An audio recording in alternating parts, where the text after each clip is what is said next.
नमस्कार दोस्तों, हमारे YouTube चैनल पर आपका स्वागत है। इस कहानी को अंत तक सुनिए क्योंकि ये कहानी आपकी जिंदगी को बदलने वाली है। एक गांव में किसान रहता था जिसका नाम मोहन था, जो हमेशा मस्त रहता था। उसके चेहरे पर कभी किसी बात की उदासी नहीं होती और ना ही कभी वो चिंतित दिखाई देता। एक बार गांव में भयानक तूफान आया। गांव के लोगों की सारी फसलें खराब हो गई। गांव के सभी लोग बहुत चिंतित थे। सब अपनी फसलों को देखकर मायूस हो रहे थे। तब सबने देखा कि वहां एक किसान खड़ा है जो अभी भी बहुत खुश है। वो किसान कोई और नहीं, मोहन था। जब उसके चेहरे पर कोई चिंता न दिखाई दी तो गांव के लोगों ने मोहन से पूछा, क्या बात है मोहन, तेरी तो सारी फसल खराब हो गई, तुझे अभी भी चिंता नहीं है? तो इतना खुश कैसे है? उसने कहा, इसमें उदास होने की क्या बात है? उसने कहा, चिंता छोड़ दो भाई, हमेशा मस्त रहना सीखो, हंसते रहना सीखो। गांव वाले बोले, इसमें भला मस्त रहने जैसी कौन सी बात है? कैसे हम मस्त रह सकते हैं? हमारा तो नुकसान हो गया, फसलें खराब हो गई। अब हम क्या खाएंगे, अपनी जीविका कैसे चलाएंगे और इसमें भला हम कैसे मस्त रहें? अब तू ही बता, क्या तुझे कभी किसी बात की चिंता नहीं होती? तू हमेशा खुश कैसे रह सकता है?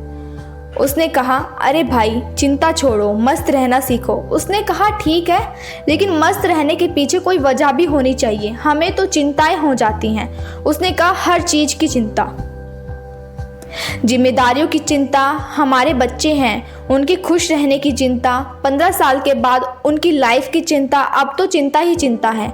मेरे बच्चे को पढ़ाई की चिंता है, उनके करियर की चिंता है, अपने फ्यूचर की चिंता है, मुझे उन बच्चों की खाने पीने और बाकी घरेलू चीज़ों की चिंता है। तो भला इंसान कैसे खुश रहे? उसने कहा, खुश रहना एक कला है और मस्त रहना अपने आप में एक सोच है। गांव वालों ने बोला, तो क्या तुम हमें यह कला सिखा सकते हो ताकि हम भी अपनी ज़िंदगी में खुश रहें?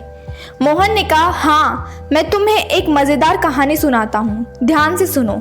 बचपन की बात है, मैं अपने पिताजी के साथ एक बार जंगल के रास्ते से शहर जा रहा था क्योंकि हमें फसल को बेचना था। क्योंकि उस समय मेरे पिताजी काफी परेशान रहते थे, घर में बिल्कुल भी धन बाकी नहीं था।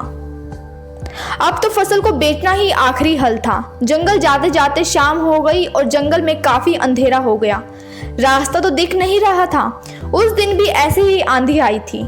तब तक हमारी बैलगाड़ी का पहिया जमीन में धंस गया और हम वहीं फंस गए। पापा ने पहिया को धकेलने की बहुत कोशिश की लेकिन वो निकला ही नहीं। अंत में हम थक गए, हम हार मान गए, हमें कोई रास्ता ही नहीं सूझा।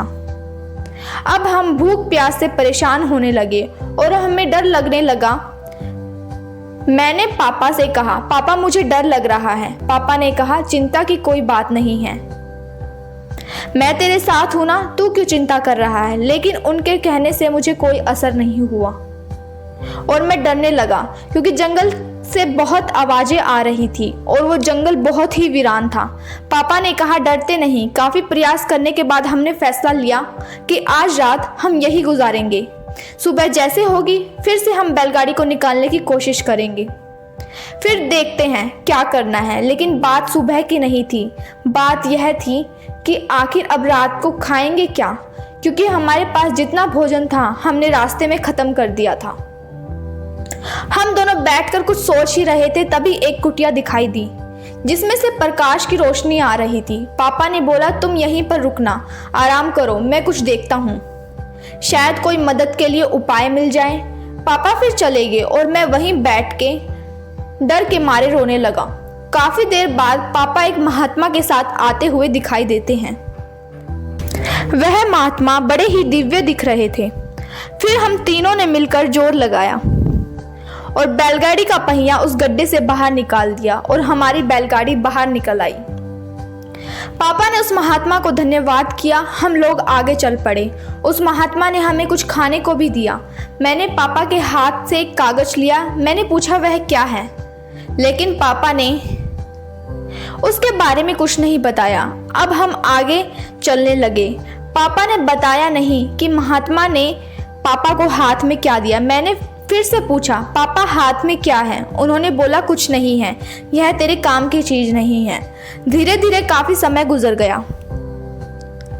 और हम आगे निकल गए। काफ़ी वक्त गुजरने के बाद मैंने पापा से पूछा, पापा उस पत्र में ऐसा क्या था जो आप मुझे बताते नहीं हो? तब पिताजी ने कहा, जब मैं इस दुनिया में नहीं रहूँगा तो मेरे मरने के बाद तुम उस पर्चे को खोलना, लेकिन एक और बात याद रखना, उस पर लिखी बातों को तुम जीवन भर याद रखना और कभी मत भूलना। उन्होंने कहा, ठीक है पापा। अब काफी समय गुजर गया। गांव के लोगों ने मोहन से पूछा, वह सब तो ठीक है, लेकिन हमें चिंता क्यों नहीं करनी चाहिए? हमारी फसल खराब हो गई है। मोहन ने कहा, क्या तुम फसलों को ठीक कर सकते हैं? उसने कहा, नहीं। मोहन ने पूछा, क्या तुम दिन को रात बना सकते हो? उसने कहा, नहीं। उसने पूछा, क्या तुम हवाओं को रोक सकते हो? उन्होंने कहा, नहीं। उसने फिर से पूछा, तुम बारिश करवा सकते हो? तो सबने कहा, नहीं भाई, हम कुछ नहीं करा सकते,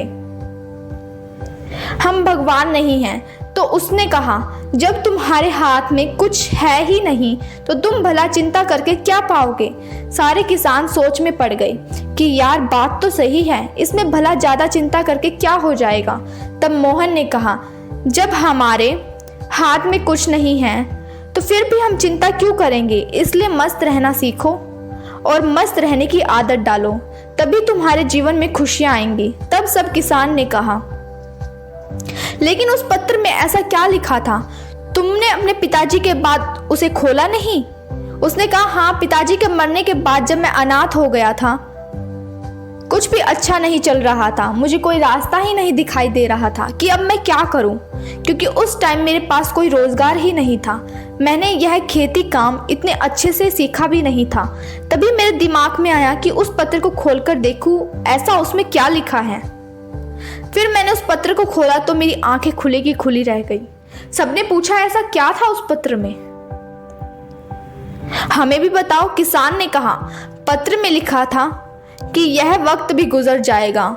मुझे इसका मतलब समझ में नहीं आया और उसका मतलब जानने के लिए मैं उस महात्मा के पास गया तो महात्मा ने बताया, यह समय भी गुजर जाएगा।